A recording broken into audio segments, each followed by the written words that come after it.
I had been trying to tell them that we should team up with a trucking company.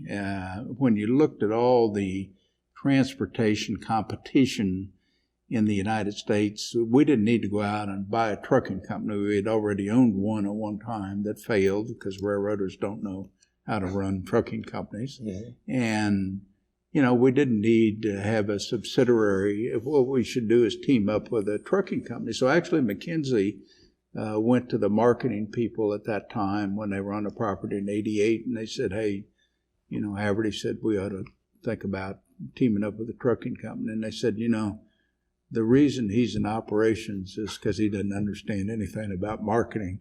And trucking companies and railroads will never be able to work together. Well, then a few months later, I was named president. And I've told this story before, but actually, when I got my MBA at the University of Chicago, I had, clear back in 1982, I'd written a thesis for my marketing course saying that a trucking company and a railroad should team up because mm-hmm. railroads are great over the long haul, but trucking companies can go to much shorter distances much more efficiently than railroads.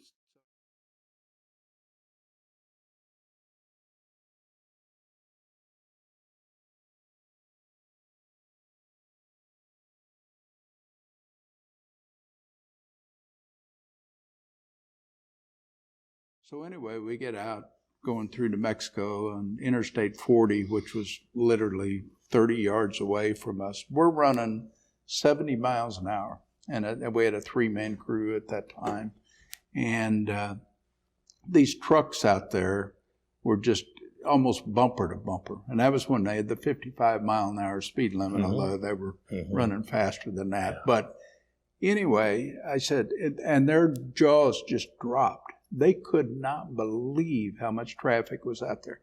And this is literally what happened. I said, I didn't know J.B. Hunt from Adam, but a great majority of the trucks that were out there on Interstate 40 were J.B. Hunt trailers and trucks. I said, I bet you if I could meet J.B. Hunt, that I could convince him that his trailers would be better off over on the steel highway than over on that concrete highway.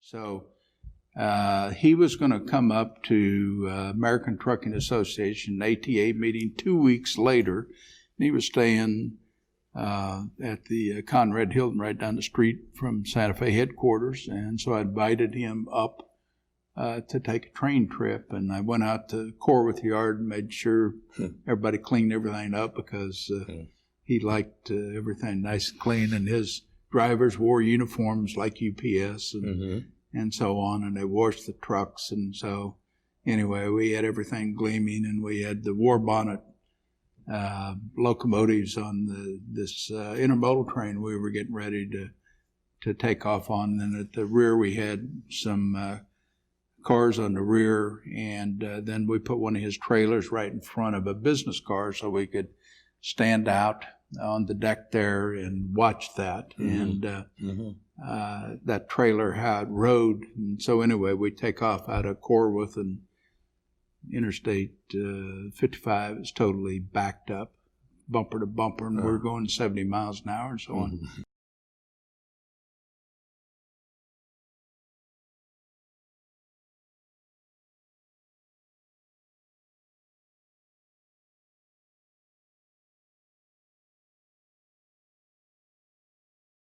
And, you know, this story has been told many, many times. Wow. He is the one, we were sitting across from each other, and he's the one that got up and walked over to me and said, Haverty, we got a deal.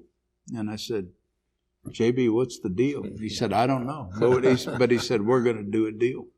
And based on that handshake, we did not have a formal agreement, and I assigned Carl Ice to help negotiate the agreement, and then also a lawyer named Rick Weicker, who I thought a tremendous amount of, still do, and they negotiated the agreement, and we did. We shared the revenues and so on. Mm-hmm. And it turned out to be a tremendous thing for us. And, you know, as many things that I've done my career, like investing in Mexico and so on, and different things, people said, you know, he's crazy, he doesn't know what he's doing, it's never going to work.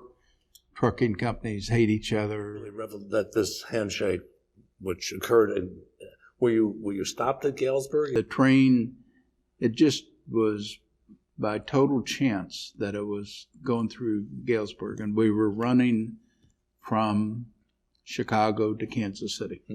And of course, that's a high-speed line there. Yes. And